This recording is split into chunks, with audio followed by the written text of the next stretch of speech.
Welcome into K-StateOnline. I am Mason Voth. That is Drew Galloway. Wednesday, September 3rd.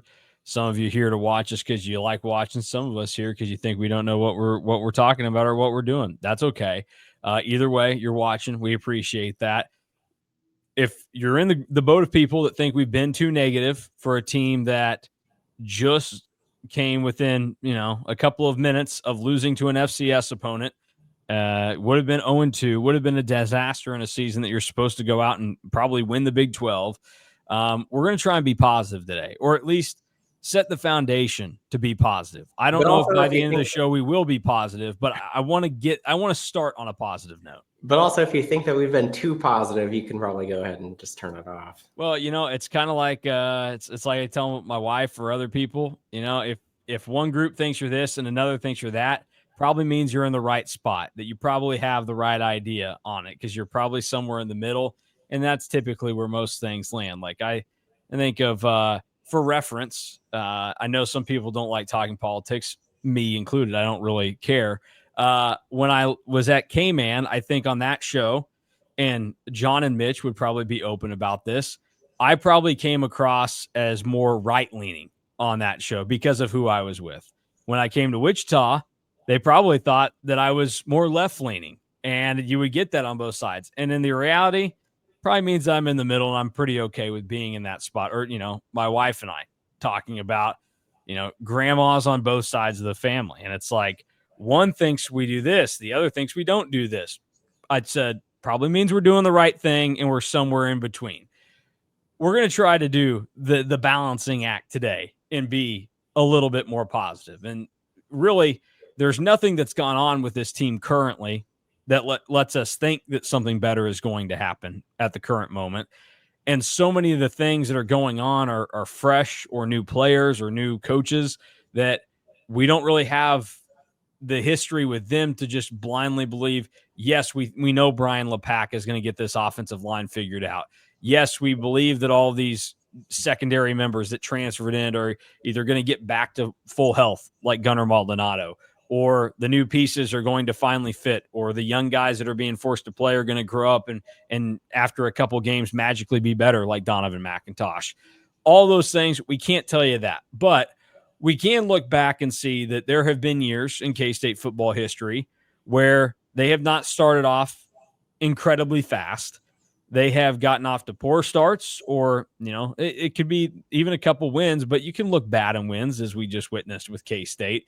So we want to talk about the precedent that has been set in the past for K-State football and seasons that included these turnarounds that ultimately ended where you wanted them to end, with K-State at least in the mix to win a Big 12 title, like legitimately in the thick of it. The example that I would use, and we can start with it, it's kind of in the middle of some of the other ones that I've thrown out there, but 2011 would probably be the best comp right now to what we're witnessing for K-State. Now, that team obviously didn't start the season with a loss, but as we know, they started the season with a 10-7 win over Eastern Kentucky, which I could not tell you off the top of my head what that Eastern Kentucky team did that season. I'm guessing they weren't very good.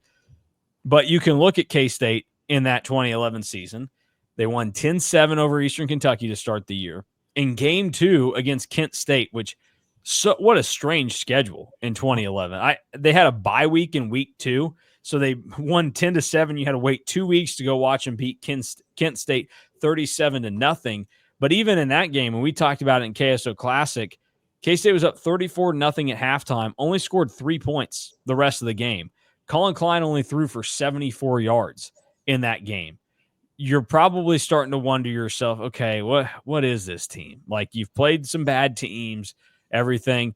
The perception of that team greatly changed when they went on the road and beat Miami. And that was kind of the start of the switch flipping, but you didn't really know for sure until the week after when they beat Baylor. Which is also interesting because I think that this is kind of where the comp is, because, K-State looked pretty rough against North Dakota. If K-State was to come out and like smash Army this weekend, I think that would be kind of like beating Kent State 37-0. The Miami game is where it gets a little tricky and like a 1-for-1 comp, but I think that would be like beating Arizona, beating Baylor back to back would be like beating Miami. And then from there, like you're all in. The biggest difference is, and this is where it's been so hard to really like pin down what like this could be because of precedents. Typically, K-State teams really tell you what they are at the beginning of the year. Like they really tell you, hey, this probably isn't going to be a great year. Like 2018, starting with needing a miracle to beat South Dakota. Yeah. Like you knew that team was probably going to struggle. 2011, where it's tough for me to even say that it's a full 1-for-1 comp. I think that it's probably the best one. But what's so different about 2011 was it was the defense that was really carrying the 2011 team to begin the year. The defense was awesome against Kent State, obviously, because you shut them out. They were pretty good against Eastern Kentucky because you held them to 7. And they only scored because you fumbled at like the 1-yard line. And the defense was good against Miami. So like you kind of look at that as then, okay, this year, can you kind of do the opposite of where like the offense is the reason that you beat North Dakota, even though the offense wasn't great? The offense wasn't near the problem that the defense was against Iowa State, even though, again, Iowa State only scores 24 points, but it should have been 31. And it should have been Iowa State scoring on their last 4 drives of the game to win the game. So like you kind of dig into that, and it's like that's where it gets a little bit tough. It also gets a little bit tough, and I meant to say this during our KSO Classic on 2011. Like that Miami team, like looking back, weird how well that win was celebrated because Miami had already lost at that point. And then they didn't even know that or remember that. Yeah, and then they went to 1-2 after K-State beat them. So like when you kind of like dig into that, it's like, okay, that's why like for me, that would be like the equivalent of K-State beating Arizona and Baylor back to back would be like beating Baylor. Yeah. Or it would be like beating Miami in 2011. Well, and that's a good point. Like that Miami team wasn't particularly good. They went 6-6 that year. Here's what's crazy about this, and maybe this is why I don't even remember that they had a loss at that point. They lost their season opener. They played on that Monday against Maryland. Then they won their second game of the season against Ohio State, 24-6. And Ohio State was ranked number 17 that season. Now, would that have been like I don't know, that would have been towards the end of Tressel there maybe, or if that was the Fickle year. I can't remember. Those start to kind of run together on me. But that 2011 Ohio State team was the Luke Fickle year, and they went 6-7. Okay. Yeah. All right. There you go. Then that makes a little bit more. That's why, sense. Like, I guess I should say that the Miami game would be similar to like beating Arizona, beating UCF, beating Baylor, kind of all in one. Well, I think honestly, with the context, it kind of sets it up to be like even more of the correct comp here, where they started off with a loss against a conference opponent who was probably good, but wasn't anything spectacular, like K-State did. And then you like that's who you played. So Miami has that loss, and so they're probably going to you'd put that in the same ilk as where like Army is going to be, or Arizona, or if you combine them like you are. I think that makes sense. And so yeah, K-State's in this situation where, and we've talked about it, they have this stretch of 4 games where they have to go out and win, and they need to try to do it convincingly. They failed the first test, but you still have 3 more of them. And if you can kind of stack those on top of each other, well, then they can turn into something a little bit more significant. And that's essentially what K-State did, because while they were able to escape and win those close games, we talked about, they played 9 one-score games in 2011, and they went 8-1 in them. They didn't really start taking off and playing like a great team until, probably the KU game is that jumping off point, because they blew out a bad KU team. And then from that point, the Oklahoma showing, not great, not fun. But then they hung with Oklahoma State on the road, the Big 12 champs that year, only lost by a touchdown, could have won the game. Then they handled A&M. They beat Texas on the road, a ranked Texas team on the road, and they beat Iowa State. Like they got rolling, but they were able to figure it out in a weaker time for the Big 12. You look at those Missouri and Tech teams in there and whatever else, but that's also where, again, it's not the perfect comp, but it's probably the best one. And like why it's not really the perfect one, again, like I talked about, the defense being what kind of carried the 2011 team at the beginning of the year, and then the offense figures it out.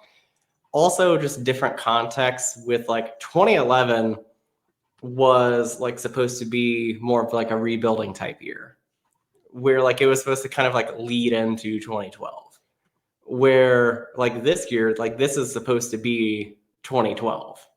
Like if you're doing a comp, like, so I think that's kind of where it is. I mean, we can get into one of the other ones that we kind of talked about, like 2022. That 2022 is kind of the same as this year, but again, like the defense was really carrying K-State. The offense was doing enough at the beginning of the year, but like there was enough like hesitations. And yeah, you could tell after, the game one against South Dakota, they only threw for 50. Adrian Martinez threw for only 53 yards. They didn't have to do a lot offensively against Missouri because of turnovers, and Brooks had the punt return touchdown. Like the weather impacted that game, so it wasn't, like, oh, okay, they're great. Like they won 40-12, but even coming out of that, you could kind of have the sense of we're probably getting tricked a little bit. And then obviously the Tulane game happened in perfect hot conditions, and it took that happening to kind of flip the switch, which is to me going to be the thing that we have to see this weekend against Army, where you're going to be fortunate that the switch flipper this season, if you can do it, was not a loss. And that would be where you're hoping, okay, to me, that's the Kleiman precedent right there, is they had their embarrassing moment in 2022 when they were supposed to be one of the better teams in the league, compete for a league title. And they lost 17-10 at home to, at the time, a team that you wanted to thought was going to be very good. And they bounced back the next week. As we know, the offense, which was the problem, flips it around, looks dominant against Oklahoma, wins 41-34. And then from that point forward, we know how the story goes. And they, to me, that team would have only lost one more game all season if Adrian Martinez had stayed healthy, and it would have been the Texas game. Instead, they had an extra loss in there because they lost both of their quarterbacks. I was going to say, you could make an argument that if Will Howard doesn't go down. Exactly. Yeah, if Will doesn't go down, they still win that game. They still win. In my book. So, like, I think of 2022 and 2011, very kind of similar stories to what we've seen so far. You got to see something that makes you think that it can happen this week, though. Like we talked about, like, going into last week, we joked that like the only thing that could make everybody feel better is if Avery throws 5 touchdowns.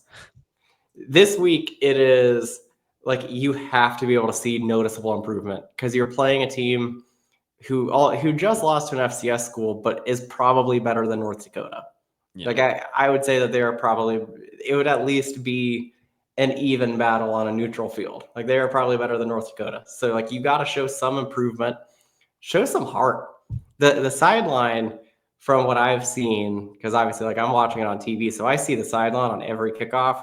The sideline didn't really have a lot of juice until they really needed to. I will say that because I have to walk back and forth to get from one end zone to the other when I'm shooting video, and I will say that there were times where I was surprised walking past maybe the lack of engagement from some of the players and how it felt. And like people want it, but it's not realistic to think that you're just going to get ass chewing after ass chewing when things aren't going well. Like at some point that doesn't do anything for you, but things felt a little too calm over there in the few passes that I had during the game when clearly you're not playing well. And that could be where, like, Joe Jackson says after the game, like, hey, we probably really overlooked North Dakota. And like that is probably something that happens when you're overlooking somebody of like, holy crap, like we're losing now. Yeah, you get yourself shell shocked. Like if you lean back and then you go, uh oh. Like I mean, everybody's done it before. Growing up, you're playing your brother and your younger brother in the driveway in basketball, or you're playing a video game against him. You're kind of screwing around, and then you realize, oh, I may not have more time to like keep doing this. I've run out of time, and then it's there in front of you, and you either get bitten by it and lose, or you pull it out at the very end. Like I know that happened a number of times and things that I would go up against my brothers with. So like it happens. We've seen it happen in K-State basketball. I mean, think about like, last year's not the best comp, but I still think high end and overall talent, you look at it and would say like the Drake game. They got themselves in this big hole that they had to try to climb out of, and ultimately they couldn't in the end. Like they had set themselves behind too much, even though I get it. Drake was a good team last year. They should have never been in that position against Drake last season. I'm going to throw out the basketball comp that you're talking about was 23 at Oklahoma State, where it also a great one. Yeah. Like that was a game that K-State had no business, even the game being close. And Tyler Perry is like trying to will K-State to a win, and then everybody else starts to show up, but it's too little too late. Yeah. Like that, it can happen when you aren't playing well against a team that you think that you're supposed to beat and beat by a lot.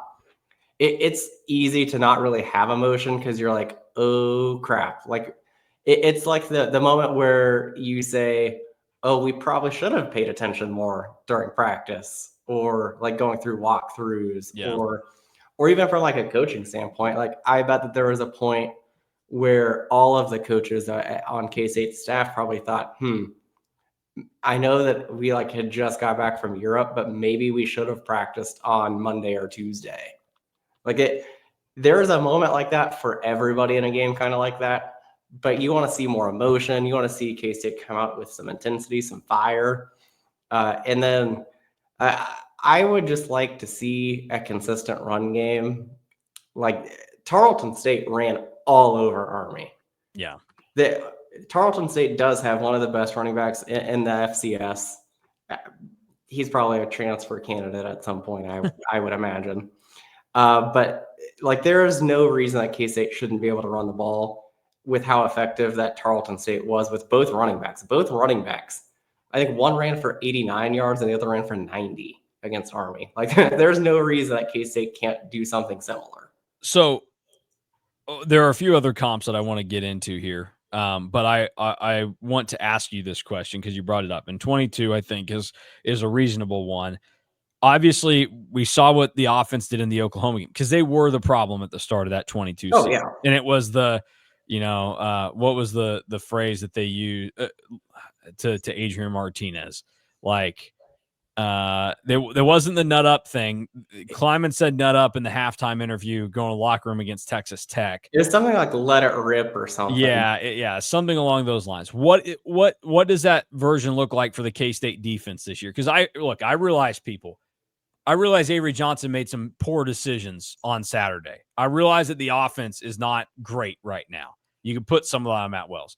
They're not bad, though, and those decisions didn't cost you. So I get that's the problem. The pressing thing is the defense right now. You scored 38 points on Saturday. That should have been 3 times enough to beat North Dakota. It wasn't. You needed every single one of those points that you got. So what is the defensive version of letting it rip or whatever it was that the language was in that situation for Adrian Martinez? What's that look like for this team?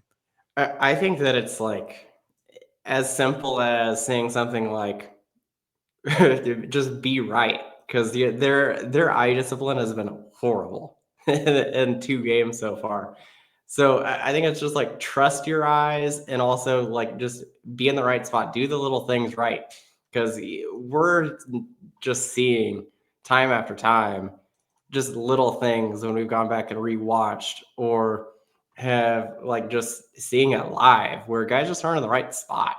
So I think that it's kind of like a combination of, I think, simplifying things a little bit defensively, because switching from the 3-3-5 to 4-2-5, I think we all thought was going to be like this seamless transition because K-State has been so rock solid defensively since 2019. outside of 2020, which 2020, People aren't going to like you saying that. They're going to think that Clanderman sucked all along. Which 2020 is just such an outlier for how K-State has played literally from 2019, 2021, 22, 23, 24. So outside of 2020, the defense has been so rock solid. I think that we all kind of just glanced over that it would be like, oh, this is a seamless transition. Obviously, it hasn't been. So whatever you're teaching, like you need to really simplify it down and have guys be able to play faster and play more loose. And I mean, we talked about it yesterday. DY just posted something about it on the board of like one specific guy that you need to get to play loose and play faster and not press is VJ Payne. He's supposed to be your second best defensive player, and you can barely tell that he's on the field because he hasn't really been able to do anything because it just looks like he is pressing out there. And I think that he is focused too much on getting everybody else right to get himself right, which in turn has kind of made him and the rest of the secondary have a poor start. Yeah, no, I would agree with that. You have to see the defense get things figured out. To me, like how it actually looks is the big plays have to be chopped down. Like what you're giving up, we can't see the like I can go pull it up and look at what they gave up on each of the touchdowns this past week because they were, I mean, it felt like most of them came on these big, and you look at what Iowa State did to score, like there was a lot of big play in how they were able to do it. North Dakota had 12 total explosive plays against K-State. Yeah, and let's see. One of the touchdowns was 16 yards, a 16-yard run where Sawyer Seidel just broke away. They had a 22-yard touchdown pass and a 20-yard run. You can't have that in the games this week. Like that's too much. And it's not just the fact that it was like when you give up touchdowns more times than not, they're probably going to happen on big plays. But it's like what you just talked about right there, where you can look and see North Dakota had more than just that throughout the game. They had 12 of them. They had the same amount of big plays as K-State in that game. And big plays defined as runs of more than 10 yards, passes of more than 15 yards. That shouldn't and can't happen against an FCS opponent. You can't have the same amount as your opponent if you're K-State.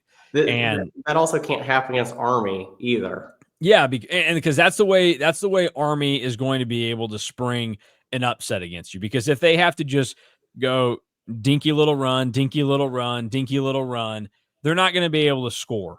And because for them to have to repeat everything, it's tough. Like it's the bend don't break defense. People can make fun of it at times. You want to be more aggressive and dominant than that.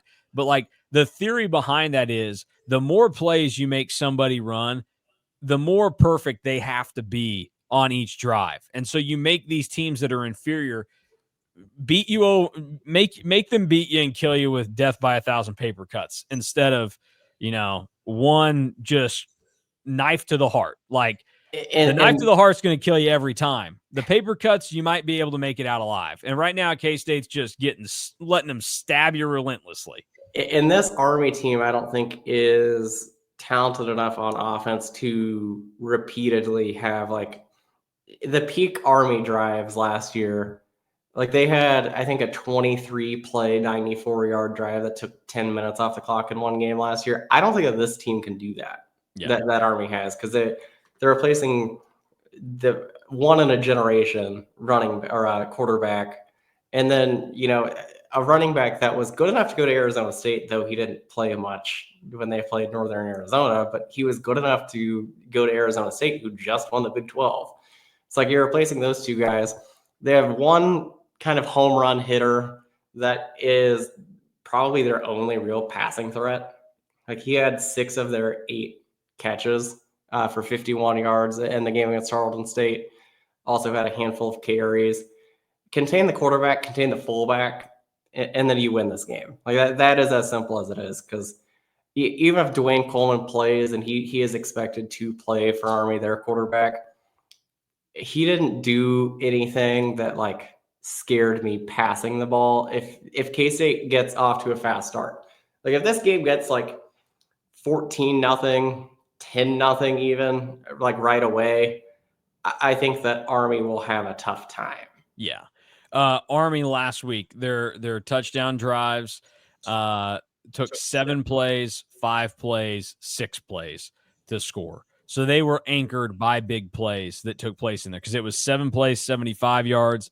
The 5 for 39 is a little different, but then 6 for 65. Like, so they had to use big plays in there, and it worked out to their advantage. So that's where, like, you force Army to try and do a bunch of little things correctly against you and see what happens.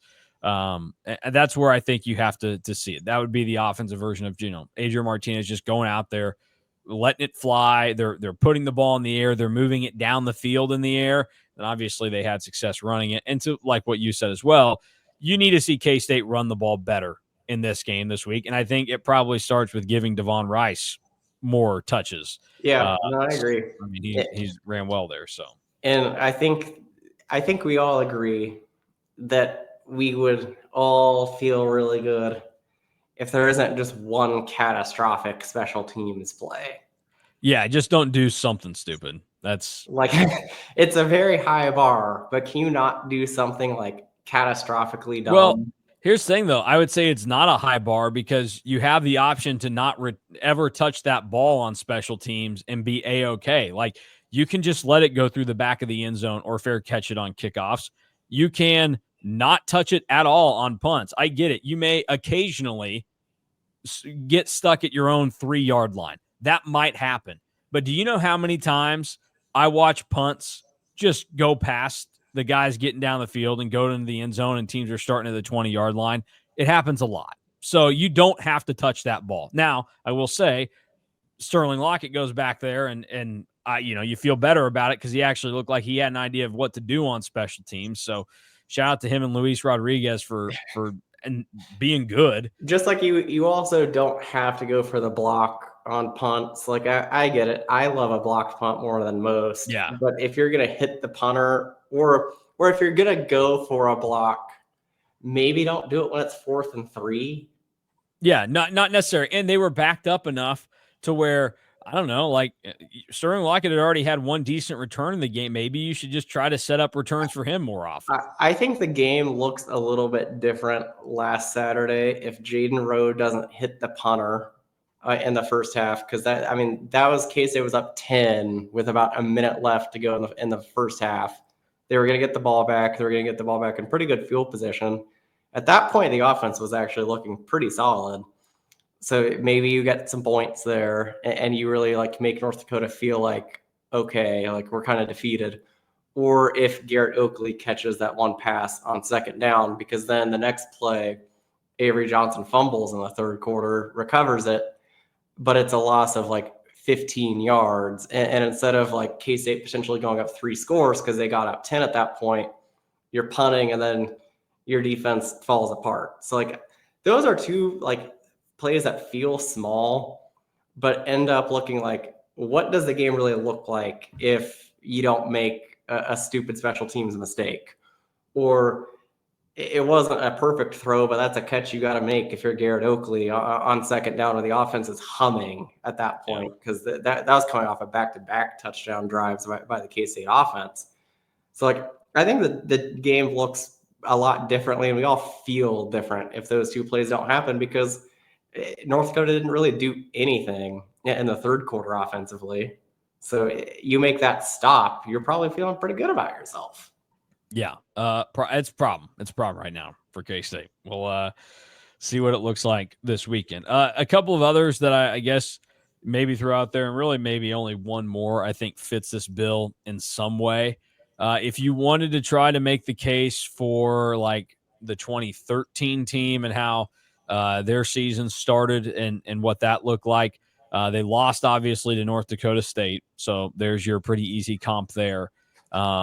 They beat Louisiana by 21. They handled UMass, whatever, A-okay. Then they lost 3 straight games to Texas, Oklahoma State, and Baylor. And then after that, they got things rolling because they blew out their next 3 opponents. They beat TCU at the last minute. I think that was a Jack Cantelli field goal right at the end. And then you have Oklahoma come to town, and they ended up losing, but it was a 3-point game going into the fourth quarter there. So you were in it, and then they ended the season with the blowout win over KU, and they, never felt threatened by Michigan in the Buffalo Wild Wings Bowl. Like that, it can't take as long as that team took to get things figured out, because as we know, like, they kept coming up short and having their problems too early, and it took them out of the conference title race. I mean, you flip around the game, two of those games early in the year, which easily could have been Oklahoma State, and take your pick between Baylor and Texas. Like, that team's in the thick of it. And then obviously we know 2014, like, they got themselves in a good position. So that you could throw that one out there, and that team got better, but it was too late because you did too much damage early. And maybe that's the cautionary tale in all of this, is that team, it took too long for them to get it together, and they go from being what really, in hindsight,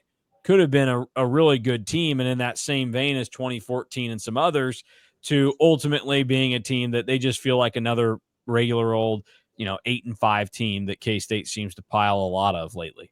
Now that is a pretty good comp. Only thing that I would say is why I wouldn't use that is I think that you lost 3 games to start Big 12 play because you couldn't figure out a quarterback. Like that isn't an issue this season. Yeah, and that's why like with this team, what you're watching is such a big problem. Is this team doesn't have, while there are things that they have to get sorted out and have to improve upon, and we knew there'd be some growing pains. You're bringing back your quarterback. It's his 3rd year now. Like, he's supposed to be one of the best players in the league. Like, you need to take advantage of that. He needs to take advantage of that, not to just take away all of the blame off of Avery Johnson. But then you look around, like, everybody has their problems, and they get it figured out every year. Like, Arizona State is going to be the closest thing you have to bringing back a lot of what they did last year to win the league. And so the expectations might be slightly different, but even that, we know Cam Scadaboo's gone, and like, that would be like the 2013 team having to bounce back from losing Colin Klein. Like, you lost what your identity on offense was. That might take some time to bounce back from. This team really doesn't have that. Yes, you have to put new pieces into your defense, but and those guys have to learn how to play together and get comfortable with it and everything. But you need your scheme and your system on defense to be able to pick things up a little bit more and make it be a seamless transition, because that is what college football is now. Is you're going to have a lot of turnover year after year. So you have to be able to step up and get it figured out. But yeah, 2013 is, in terms of like the actual makeup of the team, very different scenario in some ways. Just primarily because of, you lost your 2 best players from the team the year before, the 2 conference players of the year, and Colin Klein and Arthur Brown. But you still had a lot that came back, the expectations, but you got off to a bad start against North Dakota State. And like I said, you dug yourself a hole too early that you couldn't come out of. And that's the difference with this team, is like, because you beat North Dakota on Saturday and it wasn't a loss, you still have the opportunity to get out of this hole without having to do anything spectacular. Like, at the end of the day, you still have the nasty loss to Iowa State on there that you feel like you could have won, you underperformed in, and it set you behind all these other Big 12 teams. But you're not dead and out of this yet. You just have to find a way to make sure what's happened the first 2 weeks does not snowball and turn into, oh, crap, we lost 3 of our first 5 Big 12 games, and now here we sit like, what's the season even mean at this point? And that's how you end up with a 7-5 regular season that fans don't care about. And it would be even more significant with this team, because this team was supposed to be one of the best teams in the Big 12 and was supposed to be an Arlington contender. If you get to the middle of October and you're not even in that conversation anymore, people are going to quit showing up. People aren't going to think very good thoughts about you as a player in your career. Like, there's a lot riding on this team to get this figured out. So I ask you, Drew, in closing here, do you think this team gets it figured out? I think that they can, and I'm going to say that they probably will, because I said after the North Dakota game, I said yesterday was our negative show, that I think that if K-State gets to this first bye week 4-1, or gets through the UCF game and they're 4-1, I think they're going to be okay. Like there is enough to kind of think that is more than a realistic scenario. I mean, K-State's picked by 3 possessions this week. They'll probably, if they beat Army, I imagine that they'll be favored against Arizona. They're going to be favored against UCF. Like, it's not crazy to think that they can really do this thing. But with that, like, there is a lot that needs to be fixed. I need to see what it really looks like on Saturday. And I'm sure that on Saturday in the post game, you're going to ask me the same question. But I'm feeling optimistic-ish because they didn't lose the North Dakota game, and there are a lot of teams out there that still would have lost that game. Yeah. And as we discussed, teams in K-State history that have lost that game. So, it happens. We see it in college basketball. Like, there are good teams that end up losing really stupid games early in the season that they shouldn't. Like, I think it may have been the year that K-State played them in the second round, but Syracuse lost to like a D2 school or one of their non-conference or exhibition games, and then they turned around and they were still a one seed later that year, and so like it can happen. Teams can get it figured out.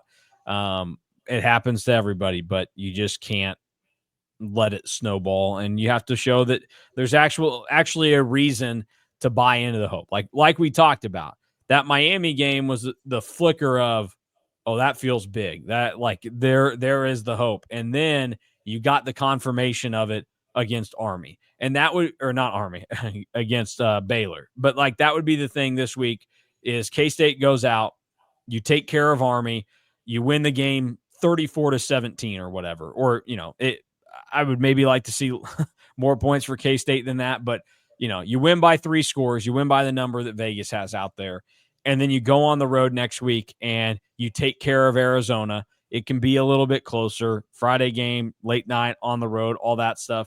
Okay, but you figure it out. Okay, now we're back into this. You should come back from the bye, blast UCF. You do it, you're right back to where things started.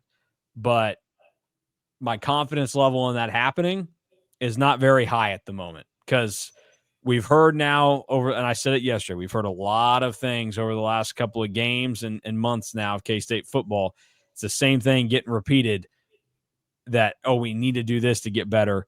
And instead we're seeing the same things repeated on the field that have led to bad results. So I'm not confident that it happens, but I can buy into it happening more with this coaching staff and this team and this group of players than I could say for K-State basketball last year. Like, that's a team that dug themselves too big of a hole early and couldn't get out of it late. And yes, with basketball teams, there's always the thought of it could fall into place for, to rip off 4 or 5 games like you need to in the conference tournament at the end of the year. But it's unlikely that it happens. You don't have that luxury in football to, be so bad early and then get it figured out. And then you're going to have another thing that could get you there. Like, your regular season dictates if you get to have that opportunity to play for a Big 12 title and get to the college football playoff. That is actually why when Reese Davis said on Monday that Bill Belichick told him, oh, we're going to see like where we're at in like week 4. I was like, okay, Bill Belichick is in over his head way more than I anticipated. Like he doesn't understand how college football works. He thinks he's in the NFL where, you could get, you could be 1-3 through 4 weeks. Not likely you make the playoffs, but like you can turn it around. Like it's not a big deal. You got a lot of time left. But you can't go 4 weeks in college football or 4 games in college football and like think that you can get it fixed if you're 1-3 like that. It is so rare, and especially now. And it's more likely, and like I hate saying this more than anybody. Like it's more likely that like if you're 1-3 and like you figured out you win your next 8, that you can still like go to the playoff or go to a good bowl game in like the Big 10 or the SEC. Like you don't get that luxury in the Big 12 anymore. So that's also like, when Reese Davis said that on Monday, when TCU was kicking North Carolina's ass, because of course he waited to say it until TCU was like well ahead. That Belichick told him that, like, oh, we're gonna see where we're at after like 3 or 4 games. I'm like, that's the coach that has no idea what's going on. Yeah. Yep. We'll see how it ends up working out for everybody and what it looks like. But try to be a little positive until the end, where I said I don't think that the positive thing happens. I obviously want it to. I'd like to see it happen, and I'm not saying it doesn't. There's unfortunately no reason to believe that things are going to get better, because they haven't, even though they've been the same problems over the last handful of games, handful of seasons, all that. But K-State has the opportunity to turn it around this Saturday when they face Army, 6 o'clock on ESPN. We'll be there. We'll go live after as well. Probably right around 10:30 is when we'll do it. We got right on time, 10:45 when I scheduled it last week. Hopefully, if the game goes a little bit better, it's quicker. And Chris Kleiman doesn't take forever, because he's, as to quote Derek Young, ripping ass in the locker room. I don't know if DY understood why that was funny to some people. The phrasing was a little off there. But yeah, I think we'll go a little earlier this week. Well, there's also a chance that the game just goes quicker because K-State's facing Army. Yeah, this will be like a pitcher's duel out there. We'll see how it looks. Yeah, as I say, that this could be like a very quick game, or it could be like a longer game. I don't really know, but I would assume that Army games are one of the quicker in the country.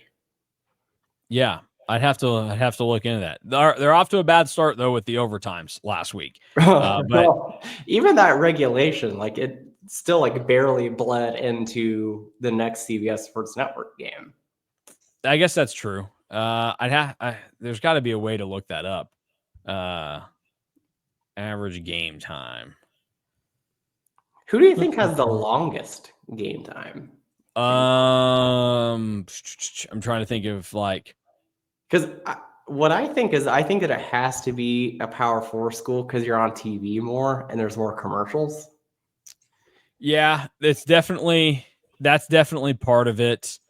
Man, I feel like I would have seen something like this before. There would have been a way. It's got to be probably the team that has the most pass attempts every year would be in there. Like, you think, I don't know, like where would Colorado have ranked last year? Like, you think that although Shadur wasn't throwing a ton of incompletions, because that's the thing now. You got a team that throws it a lot and was also horrible at throwing. Like, you need a lot of quick game with your throws. Like, it's ball snap, balls out, plays over, and maybe it falls to the ground, so clock stops. And yeah, I don't know. It's a weird balance that you need, because if you're throwing it a lot, you might be a team that goes rather quickly.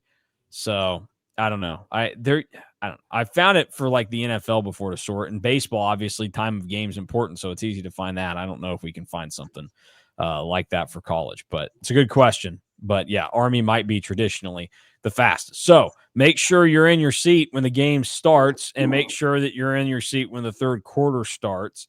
Yeah, just go fast. Yeah, no pass outs for Army, or you might miss the whole second half.